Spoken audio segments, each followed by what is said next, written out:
We're here to make a new type of news. New insights, new styles, and new topics every day. We are News Generation. Making news just for you. It's July 20th here in Seoul. I'm Shin Yeun, and this is News Generation, where we make the news at Arirang's very own open studio.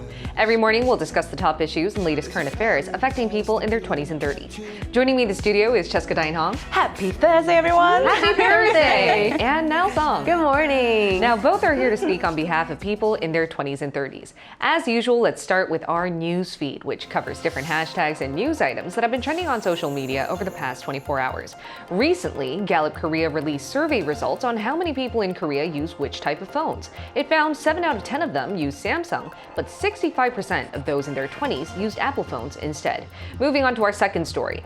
Last month, the Institute of International Finance released its Global Debt Monitor report. There, it found South Korea had the highest household debt to GDP ratio among all 34 countries surveyed.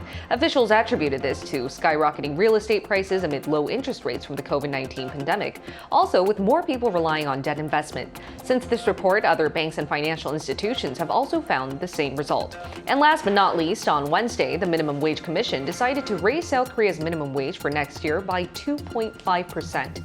This raises it to 9,860 won per hour, which is around $7.80. Negotiations lasted 110 days, the longest since 2007.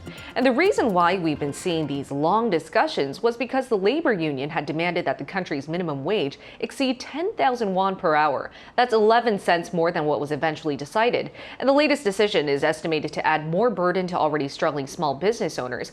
They made it clear that paying higher minimum wages to their employees has made it harder for them to keep running operations. And now we've seen a continuous hike in the minimum wage debate, minimum wage despite much debate. Can you sort of take us through the surrounding arguments there?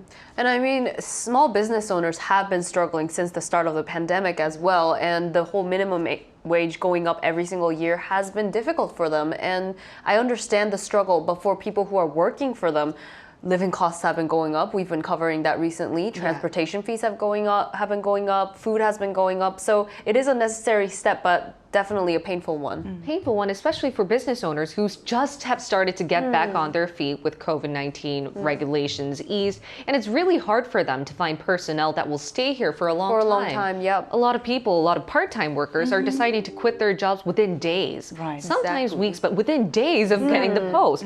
Now, where do you stand on the minimum wage hike issue, Cheska? I mean, it definitely is a burden for a lot of employers because they also hire a lot of young people who they have to pay minimum wage to hire them. But also, I think it's important to consider from both sides. As you discussed multiple times in the issue, and Niall, as you mentioned, a lot of young people are facing inflation. So college students are facing raise in, food costs and transportation costs. And as we know, we've been college students too. We do a lot of part-time jobs where we are paid minimum wage, and it's kind of important for our survival as well.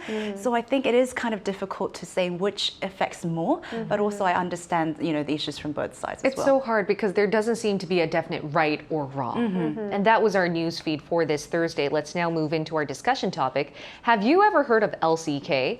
Well, it's short for League of Legends Champions Korea, one of the biggest esports competitions. And we're already more than halfway through the regular season this year. Currently, Team Gen G is in the lead. While some of you might not be familiar with this lingo, a growing number of millennials and Gen Z are, especially if they're in Korea, the mecca of esports.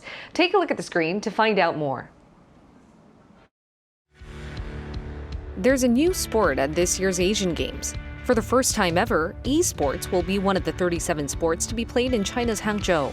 If you're rooting for Team Korea, you'll definitely want to tune in because Korean esports players have swept the top rankings in the world. South Korea has long been seen as the mecca of esports. As of 2022, the country has produced over 4,200 players. They include some of the highest paid and most skilled players in the world.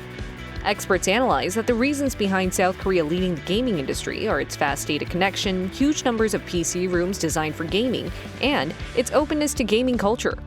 Fortune Business Insights found that the global esports market, which stood at $1.45 billion in 2022, would exceed $6 billion by 2030. NewsGen aims to analyze how South Korea is leading such a booming market by answering 3 questions. 1. Why are South Korean esports players so good? 2. How interested are the general youth towards this new gaming industry? 3. How can South Korea continue to lead the esports market? Today we're going to be talking about esports, one of the areas South Koreans are leading the world in. And let me first ask our panelists if they're into gaming, starting with Nell. I'm kind of embarrassed. It's not that I don't like it, but I'm just really bad at most of the online games that I play. Well, I mean, I've been to PC rooms with my friends, obviously, because it's kind of a culture here. But I end up playing things like MapleStory, which is so cute. You train your character and you kill monsters, so you can kind of play it on your own. Yeah, and you have your own quests. It's not necessarily a competition, because once it becomes a competition, I will lose. And there are games like Kart Rider, which is a car race game. I never even got to the competition. I could have passed the rider school. That's really difficult. It's difficult to not be able to pass, but I didn't really know how to control the car. Really? So yeah, I never got around to playing it, so I usually play things like building houses and like Sims. Solving Animal puzzles. Crossing. Yeah, exactly. Oh, I stayed up all night playing those. I upgraded my house to the maximum capacity within a week. Wow, that's really hard. Wow. But when it comes to esports, I can't say I'm a fan because I'm not good at it. You're not into the competition there. 'Cause Exactly. You can't make it to the competition. Yeah, I need to compete with myself. Okay, that's good. I think that's better. Yeah. What about you, Cheska? Okay, so this might come as a shock, Uh-huh. but I mean, I too grew up in a household where my Korean mum would scold my younger brother for playing games all night till dawn. So I had this ingrained idea of gaming. Yeah. And surprisingly, I've never been to PC room. Ever? Ever. But You live in fun. South Korea. I know, but here's the thing. I was a team manager for PUBG Global Championship in Whoa. LA in 2019. Ah. And after that experience, my whole world paradigm completely shifted. Really? I mean, even at that time, the prize pool was 2 million USD. $2 million. And they had a peak view of about 200K viewers that time. Wow. I mean, even the countries that we're competing with, they were all over the place. When was that? 2019 November. Wow, 4 years it ago, happened in wow. LA, and it was one of the most epic experience I've ever had to be surrounded by just gamers and this, the game market, the esports market itself. And that's when I realized that this is not just a pastime, but actually a prestigious pursuit that you can win $2 million in. Definitely. And since then, did you ever go to a PC room? I have not. Maybe we'll take you. Me, the master of games. I will take you. Because I know that we actually have a pro gamer among us. Oh, Yeah. it's not me. I know it's not you, so- and I've never been to PC room, so there's only one person left, so. I guess it's my time to shine. No, Yes. I'm not a pro gamer. I'm just an avid game enthusiast. I played Crazy Arcade. I love those. That's so games. cute. Yeah, I love Animal Crossing. And then recently I got back into League of Legends. Wait, when you say recently got Yeah. back, it means you've Yeah. had your. Well, I am you had your ashamed. peak. I think I'm living in the same household as you are. My mom did not like it when I'm sitting in front of my laptop all day playing League of Legends back in high school. And then I realized, I have to stop. My computer's not that good anyways. I would spend hours at PC rooms. Yeah. Actually, like 8 hours. That's my record. I've been there 16 hours. Okay, so you're... Playing MapleStory. So it's not impressive, but the 16 hours should count for something. At least I put an effort into it. Yes, so since you play 16 and you're still not good, it really means you're terrible. I'm not meant for the pro gaming world, unfortunately, but at least I try hard. Yeah, so Nell and I are trying hard to at least play games. Yeah, but maybe she's good. I'm not really sure. It really takes a lot of time and effort. You need to be really skillful, I realize. But anywho, as a game lover, I know that some major matches are going on right now at the moment. Cheska, could you tell us what we can watch right now? Ooh, okay. Some of the things that are going on right now, that's esports competitions are currently in full swing. And you might be excited. The League of Legends Korea Summer yes. Tournament is ongoing at the moment. The winning team will compete in the World Championship. And as you mentioned, the League of Legends will officially debut as the main game in Hangzhou, Asia this September. Whoa, that's a big deal. It is a It's the huge first deal. time ever seeing that. First time ever, and esports actually becoming one of the main events of Exactly. the Asian Games. That And they is have quite their own epic. stadium and everything with all these high-tech computers, really fast internet connection, Yeah. which is key to be a good esports player. Of course, you would know. I would know. And of course, that South Korea has just passed the PUBG Global Series, which created a fervent anticipation from all the fans. And we are definitely looking for the upcoming events as well. Right, now here's the million-dollar question though. Why are South Koreans in particular so good at gaming? I mean, how did South Korea earn its title of being a leading esports country? Well, every South Korean, but probably except Niall. Everyone except for me. But you know, as they say, for a hero to be born, the nurturing ground and the timing must be fit. Yes. And alas, in South Korea, we have the so-called the perfect nurturing ground, called the PC room. PC room, or the yes. PC cafes, where literally it's run 24 hours, except if you're a minor, the curfew is at 10 p.m. Yeah. You get food served right next to your keyboard whenever Yeah, you're they're ordering. good food too. Great I heard they have food. good food. Providing accommodations all around, high-speed computers and strong Wi-Fi. Basically, a free training room or cheap training room for you to go anytime you want and play with your friends by sharing strategies, forming that community bond. But on top of that, I read a very interesting article on The Wired that talked about some of the players that make it to pro. And get this, because South Korea has this extremely high competitiveness and commitment for success, the people who usually get into and reach this pro ranking are those who have a lot to gain and not much to lose. So because they're not driven or forced into the academic arena, they have this commitment and hard-working drive to actually succeed in this prestigious pursuit. So that was something very interesting that I read from the article on top of many things. And nowadays it is a prestigious job. It is. It's not only high paid, but also a lot of people have so many fans. If you're a pro gamer, take for instance T1's Faker.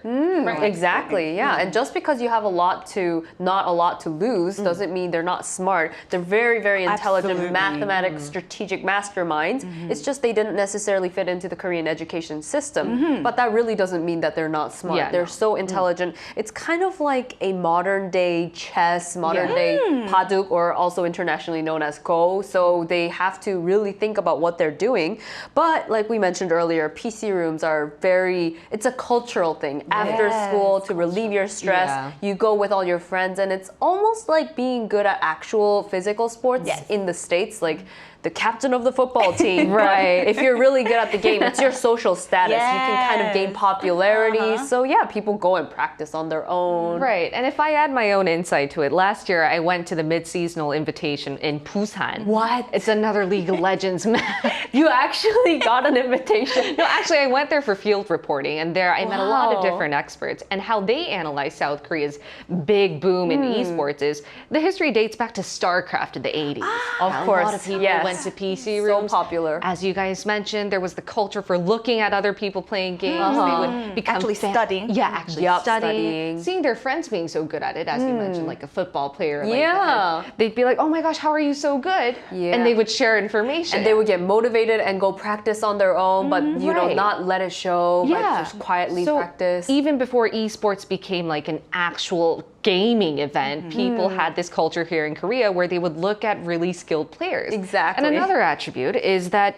actually there's a lot of academies. So esports being so big, agencies, gaming companies have decided to actually hold annual academies and classes, especially even for international students who want to learn how South Korea is so good at esports. Yeah, it's a popular destination to come and actually experience the e-stadiums, the really fast internet. For sure. And last but not least, the culture. A lot of people are so into the games. I remember going to one of the League of Legends orchestra events where you can hear the music playing from the League of Legends. Oh, like the soundtrack. Yeah, the soundtrack. And the music is amazing, by the way. Oh, wow. And people would cosplay. They would wear the costumes of the actual It's players. like a mini Comic Con, but with music. It is. Live music. So I think these are all the factors that allow South Korea to be so good in esports. And to add a bit more insight into this topic, we also asked our viewers what they think about the industry, and if they could tell us just how much they think South Korea is famous for this. We also asked who their favorite player is.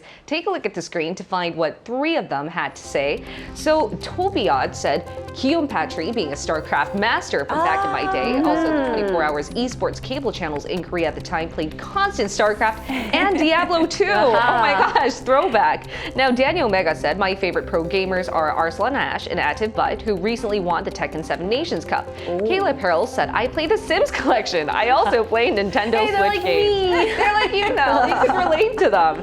Now, we're now going to include a fellow journalist who is working at an outlet specifically focusing on esports and its matches in our talks. He will be providing insight as to how exactly esports has boomed here in South Korea right after this.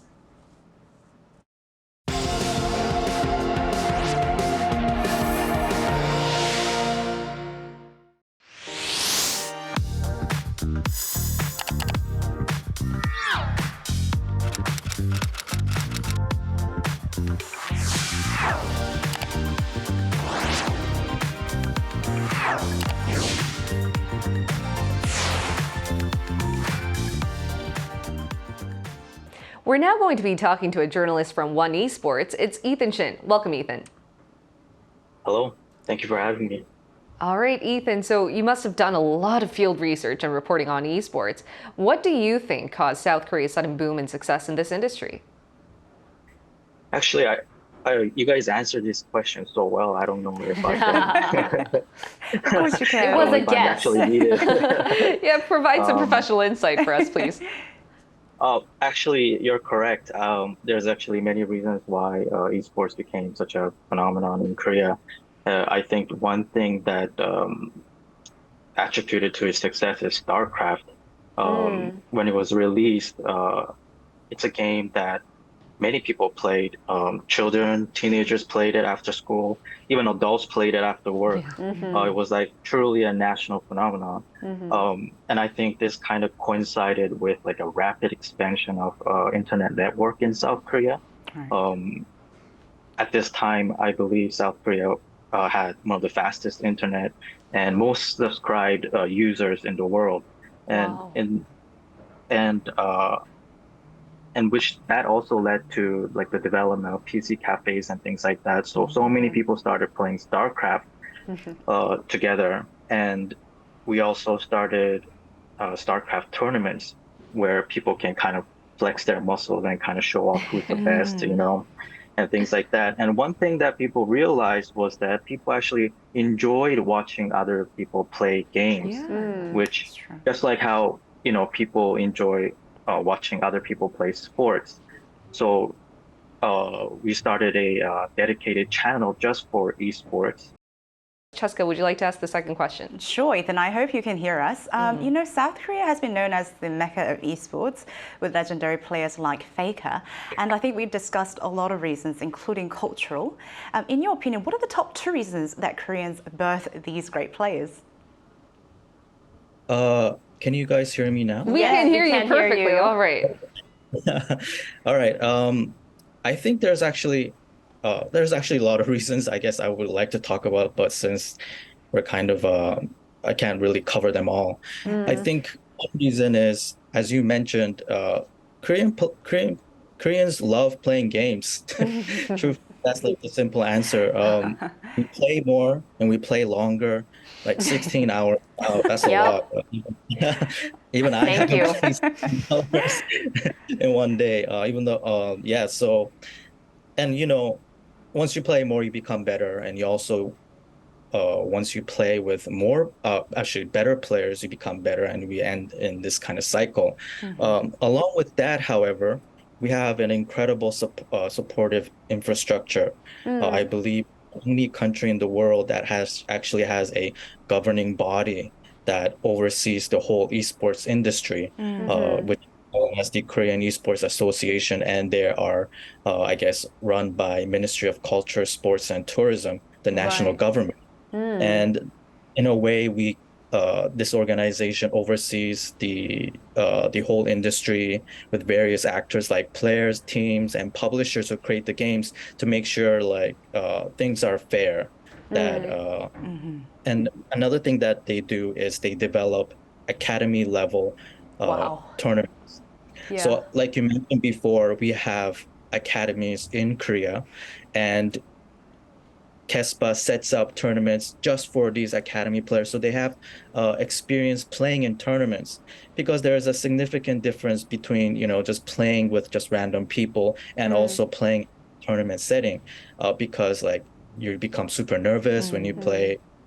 There's a lot at stake. You're playing in front of the audience, Yeah. so people need to get that experience, and I think KESPA allows a lot of up and coming players to give that experience, and which actually fosters and grows Right. like a pool of players that can play at a professional level. But very briefly, Niall, why don't you ask the last question? So it seems like we're doing really well when it comes to infrastructure and management of these tournaments and things like that. How can we actually better the future of, maintaining and managing esports players in this country? I think what Korea can do is that, so esports is a relatively new industry. So there's a lot of things we need to work on. For example, in the esports ecosystem, there are, TV producers, there's also business administration. Like, since it's a new industry, the business model of esports has not been completely set yet. We are all innovating and things like that. So we need more professionals to come into the esports industry, help us develop these things so that we can grow as an industry. And I think we play a crucial role in that area. And I think one thing that we can do is have like esports, university programs focused on esports. Wow. And so that, and along with that, we can provide esports scholarship to players who want to become professional players, so that even though even if they don't become a professional player, they have something that they can kind of rely on. That's Because very right now, important. Yeah, I think great so idea. too, Ethan. Because even after they're done playing esports, we need a safety net for them to use those skill sets to, whether that be further nurturing aspiring esports players. And hopefully we'll see that type of development come on very soon. But due to time, we'll have to let you go here. Thank you so much, Ethan. It was a pleasure Thank to you. meet you and talk to Thank you today. all right, take care. All right, and very briefly, guys, so what do you guys hope to see in terms of the esports industry? Maybe, Cheska, you would like to take this on as our last comment for today? Sure, and I actually personally encountered several while working in the industry, so I can actually speak for it. And I hope a lot of young people become aware of this before they delve into the industry, so that they not only win in battles on screen, but in life as well, because there are so many health problems that can be caused from working in this industry if you're not prepared. And I'm talking about both physical and mental.